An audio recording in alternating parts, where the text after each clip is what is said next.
Hi friends, इस video में हम स्पंदना पूर्ति के बारे में डिस्कस करेंगे। तो स्पंदना पूर्ति एक एमएफआई कंपनी है, यानी ये माइक्रो फाइनेंस सेक्टर से ये बिलोंग करते हैं। अगर आप इसका बिजनेस मॉडल थोड़ा देखेंगे तो एक तो माइक्रो फाइनेंस कंपनी है, उसके साथ पहले माइक्रो फाइनेंस की इंडस्ट्री बताया था। अगर आप माइक्रो फाइनेंस इंडस्ट्री के बारे में देखेंगे लास्ट 3 क्वार्टर से ये पूरे सेगमेंट में, पूरे सेक्टर में आप देखेंगे टर्न अराउंड स्टार्ट हो गया है। यानी कि आपका देखेंगे जो कलेक्शन एफिशिएंसी घट गया था, फिर आपका जो एसेट क्वालिटी वो डाउन हो रहा था, डिसबर्समेंट इन लोगों ने रोक दिया था, एयूएम डिग्रो हुआ था, पैट माइनस में चला गया था। इस तरह का सिचुएशन के थ्रू जा रहा है और इस तरह का सिचुएशन क्रिएट होने का बहुत सारे रीज़न भी था, क्योंकि आप देखेंगे माइक्रो फाइनेंस इंडस्ट्री में बहुत सारे डिलिक्वेंसी बढ़ गया था। यानी जो कस्टमर जो लोन लिया था वो लोग लोन को सही टाइम पे रिपेमेंट नहीं कर पा रहा था। फिर कुछ डेट में कुछ रूल रेगुलेशन आया था, उसके वजह से प्रॉब्लम हो गया था। फिर आप आरबीआई ने कुछ गार्डरेल लगा दिया था, यानी आपको एक कस्टमर को अगर उसके पास 3 लोन है तो और लोन ये लोग नहीं ले सकते। तो इससे इस तरह का बहुत सारे दिक्कत यानी प्रॉब्लम के थ्रू पूरा माइक्रो फाइनेंस इंडस्ट्री जा रहा था। इसीलिए पूरा माइक्रो फाइनेंस इंडस्ट्री बहुत बुरे फेज से जा रहा था। और आपको एक बात शायद पता होगा कि माइक्रो फाइनेंस जो इंडस्ट्री होता है वो एक साइक्लिक इंडस्ट्री होता है। तो एक टाइम पे आप देखेंगे अच्छे लेवल से ग्रो करेंगे, फिर थोड़ा डाउन फेज आएगा, इस तरह का बात है। तो इसीलिए आपको माइक्रो फाइनेंस इंडस्ट्री को अच्छे से ट्रैक करना पड़ेगा। तो जो मैं बता रहा था कि माइक्रो फाइनेंस, फिर आप देखेंगे धीरे धीरे आप जो एसेट क्वालिटी इंप्रूव होने लगा, कलेक्शन एफिशिएंसी बढ़ने लगा, एसेट क्वालिटी इंप्रूव होने लगा। फिर आप देखेंगे डिसबर्समेंट का रेट थोड़ा थोड़ा बढ़ने लगा, AUM quarter on quarter basis में ग्रो करने लगा। आप तो देखेंगे पैट भी उसका पॉजिटिव आने लगा है। लास्ट 1-2 क्वार्टर से कुछ फिनेंशियल के जैसे आरमान का, मुथूट माइक्रो फाइनेंस का, क्रेडिट एक्सिस ग्रामीण का जो पैट भी पॉजिटिव में आ गया है। आप देखेंगे इस क्वार्टर में जो स्पंदना पूर्ति है उसका भी पैट पॉजिटिव आ चुका है। तो जो स्पंदना स्फूर्ति का जो नंबर है बहुत ही इंटरेस्टिंग नंबर है, इसीलिए मैं इस कंपनी को, इस बिज़नेस को मेरे इस वीडियो में कवर कर रहा हूँ। मेरे हिसाब से इसका जो गाइडेंस है, इसका ग्रोथ है, एसेट क्वालिटी के ऊपर जो मैनेजमेंट का जो रोड मैप है, तो मेरे हिसाब से बहुत ही इंटरेस्टिंग है। इसीलिए इस बिज़नेस को आपको ट्रैक करना चाहिए। पहले इसका बिजनेस मॉडल, तो ये एक माइक्रो फाइनेंस कंपनी है, तो इसके पास जो लोन होता है मैक्सिमम कोलाट्रल नहीं रहता है। तो इसके पास जो 90% जो लोन है वो एमएफआई लोन है, यानी माइक्रो फाइनेंस लोन है, जिसका टिकट साइज़ बहुत छोटा है, 60,000 यानी 60,000 इसका टिकट साइज़ है, एवरेज टिकट साइज़। और टेन्योर मोटा मोटी 1-2 साल होता है माइक्रो फाइनेंस का, कुछ ज़्यादा टेन्योर नहीं रहता है। फिर उसके साथ अगर आप देखेंगे ये जॉइंट लेंडिंग ग्रुप में भी लोन देता है, उसके साथ इंडिविजुअल लोन भी देता है। मैनेजमेंट ये भी बात कर रहा था कि धीरे धीरे जो जॉइंट लेंडिंग ग्रुप है वो ऑब्सोलेट हो रहा है। धीरे धीरे जो आपका जो मनी कलेक्शन से धीरे धीरे ऑनलाइन में पूरा बिजनेस शिफ्ट हो रहा है। तो इसका 90% रेवेन्यू इसका आते हैं एमएफआई सेगमेंट से, यानी कि जो आपका अनसिक्योर बुक है।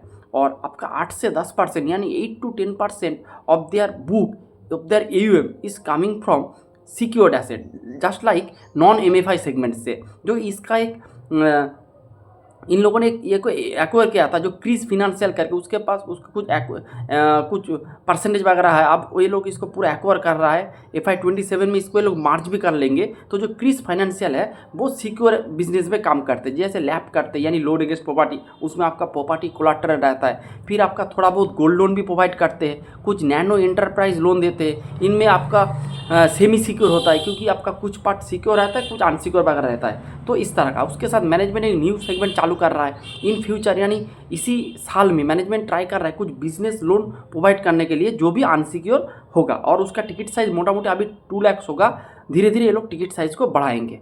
तो और इसका टेन्योर रहेगा मोटा मोटी 3 साल। तो यही हो गया इसका पूरा बिजनेस मॉडल।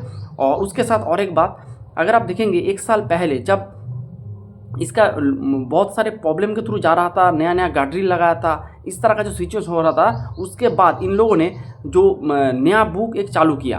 तो जो पुराना बुक था वो अब जो दिक्कत में चल रहा था, उस बुक के लोग डाउन करके नया वाला बुक इन लोगों ने स्टार्ट किया था, नया लोन डिसबर्स करने चला गया था। और उसमें उसका जो क्रेडिट जो नॉर्म्स था वो थोड़ा स्ट्रिक्ट था। जो जैसे कोई अगर कोई किसी जो लोन ले रहा है जो कस्टमर, अगर उसका डिफ़ॉल्ट का कोई भी हिस्ट्री रहेगा तो वो लोग इसको नहीं देंगे। तो गार्डरील जो आरबीआई ने रखा था उसको स्ट्रिक्टली ये लोग फॉलो कर रहा था। मैनेजमेंट जो कस्टमर का जो क्रेडिट बिहेवियर है, उसका जो ईएमआई भरने का जो बिहेवियर है, उसका सिबिल स्कोर है, इस तरह का बहुत सारे चेक के थ्रू जा रहा था। तो ये जो बुक, जो नया वाला जो बुक है, ये थोड़ा ज़्यादा सिक्योर बुक है। तो सिक्योर नहीं, अनसिक्योर है, लेकिन कुछ स्ट्रिक्ट नॉर्म के थ्रू ये बुक इन लोगों ने पास किया है। और इसका अगर आप देखेंगे जो बुक का जो पास होने का जो रेट है वो भी कम है। तो इस तरह का बुक है। उस तरह का बुक का अगर आप परसेंटेज देखेंगे, वो अभी टोटल AUM में 80% इसका न्यू बुक है और ओल्ड बुक है 20%। और ओल्ड बुक से जो आपका जो EMI वगैरह है वो थोड़ा थोड़ा अब कलेक्शन भी हो रहा है। अगले क्वार्टर में भी कलेक्शन हुआ था, इस क्वार्टर में थोड़ा बहुत कलेक्शन हो चुका है। तो ऐसे मैनेजमेंट ने कहा है ओल्ड बुक से थ्रू रिकवरी भी होंगे और नया बुक अच्छे लेवल से ग्रो भी करेंगे। तो ये हो गया एक बिजनेस मॉडल। आप चलते इसका रिजल्ट के थ्रू, Q4 का जो रिजल्ट आया है, तो मेरे हिसाब से नंबर बहुत ही अच्छा है। आपको इस बैंक को ट्रैक करना चाहिए, सॉरी NBFC को।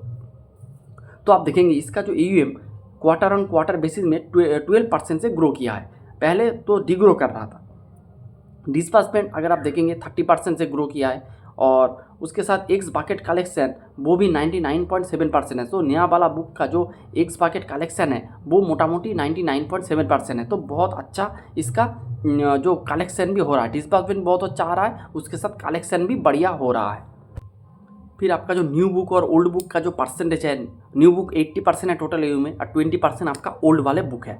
फिर अगर आप देखेंगे इसका जो एसेट क्वालिटी पर अगर आप डिस्कस करेंगे, तो इसका जो पार 0+, 30+, 90+ जो डेटा होता है वो भी इम्प्रूव कर रहा है।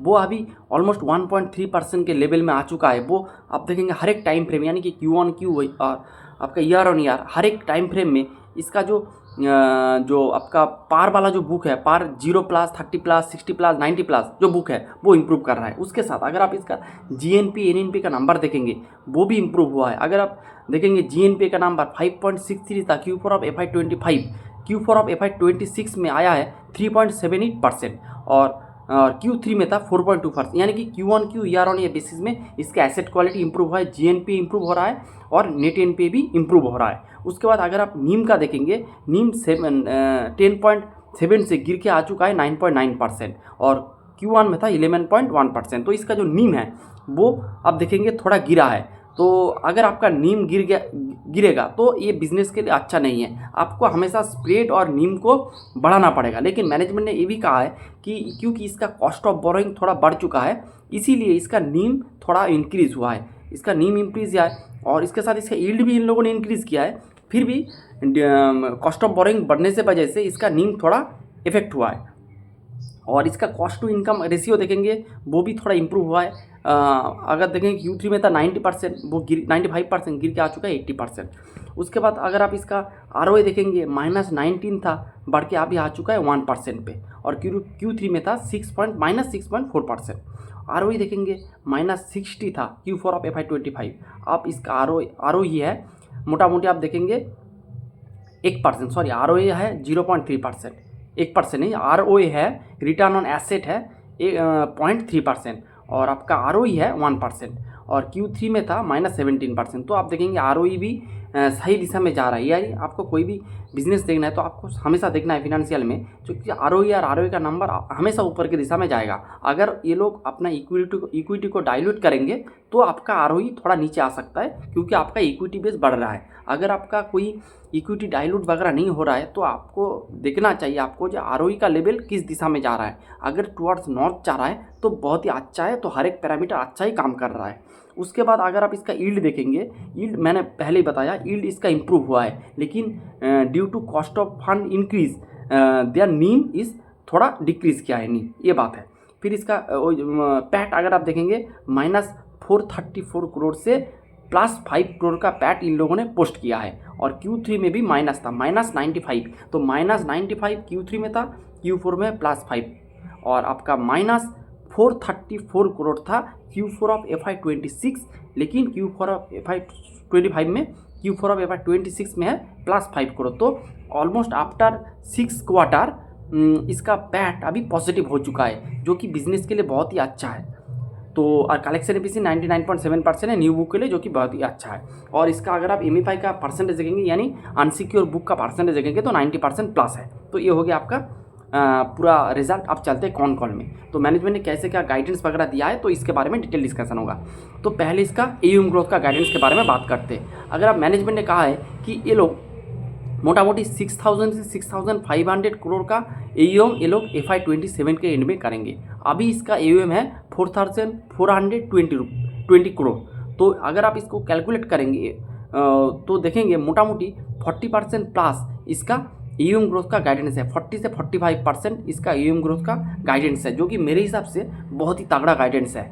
और FY28 के लिए इसका गाइडेंस है 9000 से 10000 करोड़ इसका AUM। अगर आप उसको कंपेयर करेंगे तो वो भी आपको 35 से 40% का AUM ग्रोथ है। तो मेरे हिसाब से अगर मैनेजमेंट इस बिजनेस इस गाइडेंस के अनुसार अपना परफॉर्म कर पाए तो बहुत अच्छा होगा। उसके बाद मैनेजमेंट ने कहा है जो डिस्बर्समेंट भी बहुत अच्छे लेवल से ग्रो करेंगे। मैनेजमेंट ने कहा है अगले देखेंगे 2-3 क्वार्टर पहले ये लोग पर मंथ 200 करोड़ का ये लोग डिस्बर्स कर रहे थे, लेकिन अब ये 500 करोड़ का डिस्बर्स करेंगे अगले 3 मंथ तक। उसके बाद ये लोग 600 फिर 650 700 इस तरीके से ये लोग अपना डिस्बर्समेंट का रेट को इम्प्रूव करते रहेंगे, जो कि बहुत है। फिर मैनेजमेंट ने एक ही कहा है कि FY27 में इसका जो पैट ग्रोथ आ रहा है, जो पैट ग्रोथ पैट पॉजिटिव आ चुका है, वो पैट पॉजिटिव का वो इसी FY27 में भी जारी रहेगा। तो इसका पैट बहुत अच्छे लेवल से ग्रो करेंगे। उसके साथ मैनेजमेंट ने भी कहा है ये लोग इसका कस्टमर बेस थोड़ा घट रहा था, तो लेकिन मैनेजमेंट ने कहा है उसके बाद अभी जो कस्टमर बेस है वो है आपका 1.1 मिलियन। मैनेजमेंट ने कहा FY27 के एंड में इसका टारगेट है 1.6 मिलियन इसका जो कस्टमर बेस को बढ़ाने का, जो कि बहुत ही अच्छा है। उसके बाद मैनेजमेंट ने कहा है कि इसका जो ओल्ड बुक था उसमें से जो प्रोविजन वगैरह जो आप कलेक्शन हो रहा है वो इस क्वार्टर में 65 करोड़ हुआ है, अगले क्वार्टर में भी थोड़ा बहुत कलेक्शन हुआ था। उसके बाद कॉस्ट ऑफ फंड जो आप देखेंगे इस क्वार्टर में कॉस्ट ऑफ फंड का नंबर थोड़ा बढ़ गया है और इसीलिए इसका नीम और स्प्रेड थोड़ा हर्ट हुआ है, इफेक्ट हुआ है। लेकिन मैनेजमेंट ने कहा है कॉस्ट ऑफ फंड का जो लेवल है वो और नहीं बढ़ेगा, मोटा मोटी आप 12.5% के अंदर इसका कॉस्ट ऑफ फंड रहेगा। अभी इसका कॉस्ट ऑफ फंड देखेंगे 13.2%। तो FY26 में इसका कॉस्ट ऑफ फंड और भी नीचे आएगा, तो इसका नीम इंप्रूव होने का एक चांस है। अगर इसका नीम इंप्रूवमेंट हो जाए तो और भी तगड़ा नंबर आ सकता है। इस क्वार्टर में भी नंबर बहुत ही बढ़िया है, लेकिन क्योंकि इसका नीम थोड़ा हट हुआ है इसीलिए नंबर उतना ज़्यादा अच्छा नहीं है और बेहतर आना चाहिए था इसका ये बात। फिर इसका यील्ड भी फर्दर इंप्रूव होगा क्योंकि ये लोग प्रोडक्ट मिक्स चेंज कर रहा है। और मैनेजमेंट ने कहा इसका जो ओवरऑल जो यील्ड होता है मोटा मोटी 24 से 26% यील्ड देते हैं। फिर इसका थोड़ा एसेट क्वालिटी की वजह से थोड़ा आपको भरपाई करना पड़ता है, इसीलिए इसका अभी जो करंट जो यील्ड है ये करंट यील्ड मोटा मोटी 22.8%। तो मैनेजमेंट ने कहा है ये और भी इम्प्रूव होएगा, यानी ये 22, 23, 24 के तक लगभग जा सकता है इसका नीम। तो ये बात है। तो अगर आपका नीम इम्प्रूवमेंट होगा, कॉस्ट ऑफ फंड नीचे आएगा, तो आपका स्प्रेड और नीम इम्प्रूव होगा, जो कि बहुत ही अच्छा है। और उसके साथ मैनेजमेंट ने कहा है कि ये लोग एक नया सेगमेंट चालू कर रहा है जिसका नाम है वो आपका इंडिविजुअल लोन देंगे कोई इंटरप्राइज या फिर जो शॉपकीपर्स को, तो उसको उसका दुकान उसका जो शॉप्स है उसको विजिट करेंगे, फिर 2 से 4 लाख के बीच ये लोग लोन वगैरह देंगे और इसका टर्म होगा 3 साल, लेकिन ये भी अनसिक्योर वाले लोन ही होगा, ये बात आपको नोट करना चाहिए।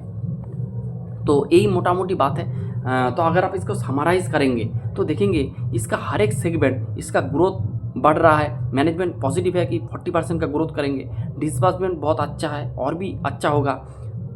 300 करोड़ पर मंथ से ये लोग अभी 500 पर मंथ में चला गया है। मैनेजमेंट का टारगेट है कि ये लोग 700 पे चला जाएंगे FY27 के एंड में। तो इसका डिस्बर्समेंट का ग्रोथ बढ़ रहा है। फिर अगर आप देखेंगे इसका जो कलेक्शन वो इम्प्रूव हो रहा है, एसेट क्वालिटी में पार का डेटा इम्प्रूव हो रहा है, GNP NNP इम्प्रूव हो रहा है, तो आपका क्रेडिट कॉस्ट इम्प्रूव हो रहा है, प्रोविजन कम करना पड़ रहा है, मतलब आपका क्रेडिट कॉस्ट नीचे आ रहा है। फिर आप देखेंगे ROA और ROE इम्प्रूव हो रहा है, कॉस्ट टू इनकम इम्प्रूव हो रहा है। अगर कॉस्ट टू इनकम इम्प्रूव होगा तो आपका एक्सपेंस कम हो जाएगा, अगर आपका एक्सपेंस कम हो जाएगा तो PPOP यानी प्री प्रोविजनिंग ऑपरेटिंग प्रॉफिट बढ़ेगा। तो इस तरह का सिचुएशन के थ्रू ये बैंक जा रहा है और उसका जो नीम भी इम्प्रूव होगा क्योंकि आपका कॉस्ट ऑफ फंड नीचे आएगा और आपका यील्ड ऊपर आएगा, तो आपका नीम और स्प्रेड इम्प्रूव होगा, इस जो कि आपका प्रॉफिटेबिलिटी में डायरेक्ट आपका कंट्रीब्यूशन करेगा। तो सब कुछ सही दिशा में जा रहा है। फिर आप देखेंगे पैट भी अभी पॉजिटिव आ चुका है। लास्ट 5-6 क्वार्टर से पैट नेगेटिव में था। तो हर एक पैरामीटर, हर एक सेगमेंट, हर एक सिचुएशन आप देखेंगे टुवर्ड्स नॉर्थ यानी पॉजिटिव के थ्रू जा रहा है। तो इसीलिए मैं इस बिज़नेस के ऊपर बहुत ही बुलिश हूँ लेकिन आपको इस तरह का बिज़नेस को हैंडल करने के लिए अच्छे से ट्रैक करना चाहिए, क्योंकि जब तक इसका ग्रोथ वगैरह सही दिशा में जाएगा, कलेक्शन ठीक ठाक रहेगा, एसेट क्वालिटी ठीक ठाक रहेगा, तब तक आप इसको राइड कर सकते हैं। जब आप देखेंगे कोई भी इस सेगमेंट में कोई भी फॉल्ट आ रहा है, डिसबर्समेंट रोक रहा है, या फिर आपका एसेट क्वालिटी थोड़ा थोड़ा घट रहा है, तो आपको इसके ऊपर एक्शन लेना चाहिए। इसी तरीके से आप जो पूरा माइक्रो फाइनेंस जो सेगमेंट है इसको आप प्ले कर सकते हैं। अगर आप देखेंगे जो वो गिर रहा है, देखते हैं कैसे गिरा, अगले मंथ और वापस हो जाएगा, इस तरह का अगर आप खवाली पुला बनाएंगे तो आपका पूरा पैसा चला जाएगा। तो आपको इस तरह का रिस्की बिजनेस को राइड करने के लिए बहुत अच्छे लेवल से आपको ट्रैक करना चाहिए। तो इसका एक ही मेडिसिन है कि आपको अच्छे से ट्रैक करना है। तो यही था मोटा मोटी पूरा डिस्कशन। उसके बाद थोड़ा वैल्यूएशन कैलकुलेट करते हैं प्राइस टू बुक के हिसाब से। अगर आप इसका प्राइस टू बुक देखेंगे अभी 1.2 हो चुका है, बिलो 1 प्राइस टू बुक था, अभी 1.2 है। लेकिन इसका जो ग्रोथ का गाइडेंस है, अगर ये ग्रोथ के गाइडेंस के अनुसार परफॉर्म कर पाए तो ये 2+ भी जा सकता है। उसके साथ अगर आप ये प्रॉफिटेबिलिटी बढ़ाएगा तो इसका बुक वैल्यू भी बढ़ेगा, तो बुक वैल्यू बढ़ेगा, उसके साथ प्रॉफिट टू बुक भी बढ़ेगा, तो बहुत ज़्यादा आपको शेयर होल्डर को बेनिफिट दे सकते हैं। लेकिन आपको अच्छे से ट्रैक करना चाहिए। तो यही था आज का वीडियो, कोई रिकमेंडेशन वगैरह नहीं है, ये प्योरली एजुकेशनल वीडियो है। तो thanks for watching the video.